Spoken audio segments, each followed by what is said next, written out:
কোনে কৈছে মই দুখীয়া বুলি? কোনে কৈছে মই ভিক্ষাৰী বুলি?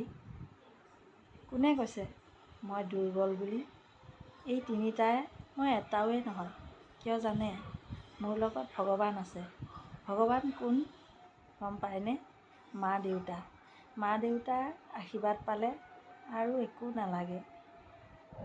সকলোৰে মোক ঘৃণা চকুৰে চাওক। যিসকলে মোক ঘৃণা চকুৰে চায় মই সেইখিনি আশীৰ্বাদ বুলি ল'ম। মোৰ লগত সদায় মা দেউতাৰ আশীৰ্বাদ আছে।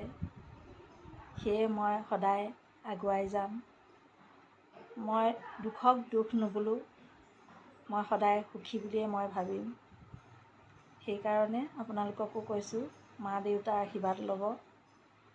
মা দেউতাই ভগৱান। মা দেউতাক মৰম চেনেহ তথা সন্মান কৰিব। সেইসকলেই আমাৰ ভগৱান। মা দেউতাৰ বাহিৰে আন ভগৱান কোনো নাই। যিসকলে মা দেউতাক সন্মান কৰিছে তেওঁসকলে মা দেউতাৰ আশীৰ্বাদ পাইছে। ঠিক তেনেকৈ ময়ো সেই মা দেউতাৰ আশীৰ্বাদ পাইছোঁ। সেইকাৰণে মই অকলশৰীয়া নহয়, মই দুৰ্বল নহয়, মই দুখীয়া নহয়, মই ভিক্ষাৰী নহয়।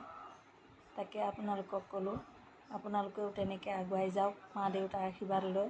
ময়ো আগুৱাই মা দেউতাৰ আশীৰ্বাদ লৈ জীয়াই আছোঁ, আগুৱাই যাম।